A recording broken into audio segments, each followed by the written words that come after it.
guys, Ray9s here, and today I'll be showing you how to make a Call of Duty Black Ops 4 Zombies thumbnail in Photoshop. And yes, as I'm sure you've noticed from the title of this video, there's a link in the description to download this thumbnail template absolutely free of charge. However, today I will be going through the steps involved behind creating this thumbnail, and who knows, if you are someone who's into design or creation or video making, you might pick up a few tips and tricks in thumbnail design that'll help your videos get that bit more noticed in the YouTube community. One last thing I'd like to say before I jump right into this tutorial is that although it's something that people nowadays are numb to hearing in videos, I would just like to say that every like and every comment means a lot to me, so if you could take a quick moment to drop a comment or leave a like on the video, I'd greatly appreciate it. So, now that that's all out of the way, let's jump straight in to making this thumbnail. To start off, we're going to create a canvas size 1280 by 720, and then I'm just going to go file and open, and I'm going to drag in this image that I found online of a zombie scene within Black Ops 4. To do this, open the image and then click and drag the tab down and drag the image across onto your other canvas. Now I'm going to press Ctrl and T to resize the image, and I'm just going to hold Shift and click and drag one of the corners to actually keep it in ratio while I'm resizing it. So now you can see that it actually fits the 1280 by 720 canvas perfectly. From here we're just going to cut out the zombie that's in the foreground. So we're going to use the pen tool here. We're just going to outline the zombie selection that we want to make. If you're unfamiliar with the pen tool, then I'm afraid I can't cover it in detail on this tutorial because it's kind of a, I wouldn't say complex tool to use, but it'll take a bit more time, and I don't want to make this video too overwhelming for you. So if you'd like to go away and learn that yourself, there's plenty of tutorials already uploaded on YouTube. So now we're going to right click on the outline we've made and select Make Selection and then click OK. So now we've selected the zombie in the foreground, so we're going to go Layer New and Layer via Copy, and this will just make a copy of the image but only the part of the image that we had selected, as you can see here. It's a really handy trick. See, I knew this tutorial wasn't pointless even though there's a template download in the description. Some of you probably didn't know that, so now you know. So now that we have our cutout of our guy, we're going to delete the background and move the guy over to the corner here. And now I'm just going to commit a massive design no-no, and I'm going to narrow this image instead of keeping its ratio in proportion. I'm doing this because I think it's taking up a bit too much of the screen. Usually this is a no-no with images, but because it's a zombie and it already looks all contorted, I don't think people would notice if it's kind of narrowed a little bit. And again, because I don't want it to take up too much of the screen and because it was kind of fun to practice, I'm going to remove this arm that's kind of sticking out here, and I'm going to give it a severed arm instead. I think this is a really cool effect, and actually making this tutorial, I didn't practice this ahead of time, so this is me 100% winging it. So like before, we used the pen tool, but then we made a selection and just deleted that selection that we made. So now I'm just going to drag in kind of a severed Halloween arm thing. I think a lot of us, if you're from Europe, you've probably all had one of these in your house at some point when you're younger during Halloween. But yeah, so I'm just going to cut out an outline of kind of the severed part of the hand here using the pen tool again. I know it's a very, very powerful tool. If you don't know it, learn it. It will change the game for you completely. Now I know that with every thumbnail that you're making, you're not going to need to know how to create a severed hand effect. What I'm trying to get across to you is that sometimes it's good to kind of think outside the box and improvise if things aren't fitting well on your thumbnail, because with your thumbnail every little bit of space is vital. I personally felt like this zombie's arm was too long and it was kind of getting in the way of another bit of space on the canvas that we could really make use of. I was actually quite impressed with how the severed arm turned out in the end. I was completely winging this, and I actually think it looks pretty legit. So now we have our zombie in the foreground here, but I'm going to add in a background now. So I tried to pick something that's a little bit eye-catching and also kind of creepy and sits well with the theme of zombies. So I found this image online and I thought it was perfect. Now it's not kind of loud enough, so I'm going to do something with it in a minute to kind of brighten it up a little bit.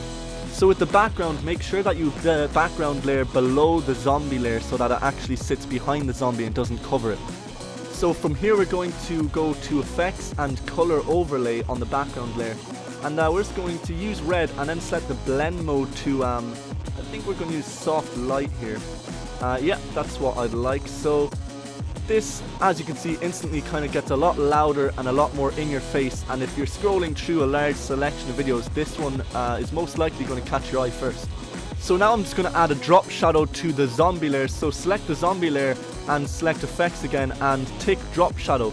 And then under drop shadow window, we're going to add an opacity of about 82%, and I'm going to set distance to 0, and then I usually just play around with the spread and size until it looks right. So you'll know when you see it. I think spread should be set to around 30 and size should be around 90, and that looks good. So now we have a very loud and eye-catching thumbnail, and I think the colours we used are really appropriate and fitting for the topic of the thumbnail. So I'm going to drag in the Call of Duty Black Ops 4 Zombies kind of emblem, so immediately upon viewing the thumbnail, viewers will know what content is inside the video. So I'm just going to drag this in and scale it down really quick. Some people will make this feature of their thumbnail very large and kind of screaming in your face, which is okay too, and it depends on what style of thumbnail you're actually going for, but today I'm just going to keep it nice and neat. With this thumbnail, I'm trying to design it so that yes, it's eye-catching and loud, but it's also a bit more professional looking than other thumbnails that are out there at the moment. And I kind of want to have a bit of class, you know, kind of separate you from the amateurs that are also making videos nowadays. And again, just look how powerful that pen tool is, guys. It's a vital tool to learn in Photoshop early on in your design career. So now I've removed the background from that little emblem, and I'm going to just reposition it now. Now I just want to add a drop shadow to this emblem again. I know I like adding drop shadows to everything, but look, it does work, especially with thumbnails. It adds kind of a depth to the whole thing and makes it look a lot more kind of professional. In most cases, sometimes you might want that kind of abstract, simplistic look, who knows. But so here under this tab again, I'm going to set the spread to about 40, I think is what's looking right here for me. And then I'm going to set the size to 40 as well, so I like that, and I'm going to click OK. I'm actually going to go ahead and move this down a little bit more here, and I'm going to make it a little bit smaller as well because I want to leave in a bit more room at the top to fit in a caption.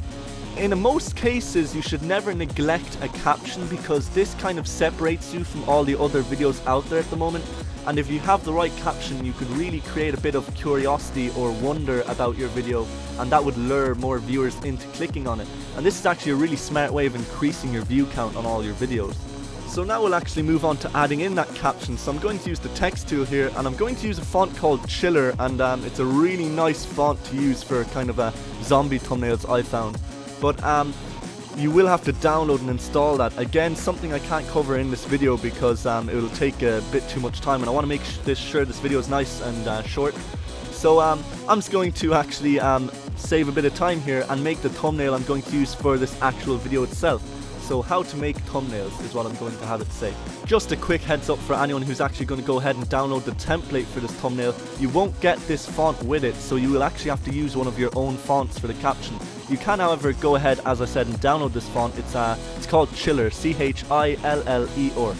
So now we're just going to add a quick few effects to this bit of text here to make it pop. So we're going to add bevel and emboss, and we're going to set technique, chisel head, depth and size, make them max. Then under highlight mode, make it multiply and set the color to white, and make the shadow mode overlay and set it to black. Pause the video if you actually want to get a closer look at all my settings because I'm moving quickly here. So I'm going to add a stroke, and strangely enough I'm actually going to pick kind of a salmony pinky color because I was just playing with the settings and that seemed to work really well with this text. So now I'm going to add outer glow, and here's another cool tip, is set the blend mode to subtract, and it almost works like a drop shadow, but it's slightly different and sometimes it turns out a little bit better. So I'm going to set spread to 5 and size to 40. And to finish up, I'm going to add in a drop shadow, like always. So I'm going to set the distance to 0, and I'm going to set the spread to 20 and size to 20 as well. There is one more thing I like to do with my thumbnails to kind of make them pop that little bit more. So I'm going to select something here and make it a bit louder. I think for this thumbnail, we want the zombie to kind of stand out a lot. So on the zombie layer, we're going to right click, and you actually can't right click on the tab. You have to right click on the image itself and then select pixels, and this will kind of select the zombie. And then down here, we're going to select levels, and then just play around with these here, and you'll get a feel for them yourself. And it's not too hard to pick up on how they work. And as you can see, it just makes the zombie a little bit more intense, kind of makes the darker parts darker and the lighter parts lighter. Kind of messes around with brightness and contrast and a few other things. I don't really know the details behind it, but I like how it looks, and it works. So yeah, there's the thumbnail, guys. Link in the description. As I said, every comment and every like goes a long way with me. And if you are willing to, please smash that subscribe button and hit that bell icon so you're notified when I upload again. On screen now there's 2 other videos that I've made also, which may tickle your fancy, so go ahead and check those out if you'd like. And at that I will say goodbye and thank you for watching.